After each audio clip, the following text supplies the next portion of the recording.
So the question is, why are politicians hell-bent on keeping morality out of politics?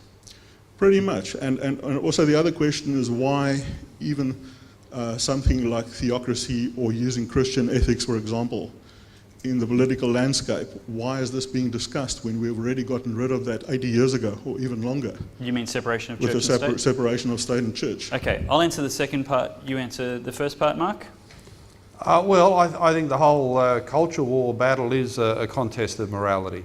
So I don't think politics is devoid of morality. In fact, I think it's overflowing with it at the current time.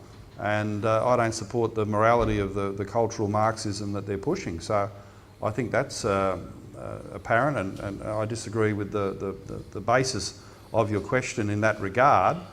In terms of church and state, my contribution would be to say that church has a lot to offer in terms of its ethical framework, and society in many ways, the system of government can always benefit from good ethics. You know, I'm not a Christian, but I tell my children, for instance, that they should read the Bible to understand the moral teachings of Christ, because he existed as an historical figure, as a human being, and whether or not he was the Son of God, he was certainly the greatest moral teacher in history, who had the most lasting moral impact on society.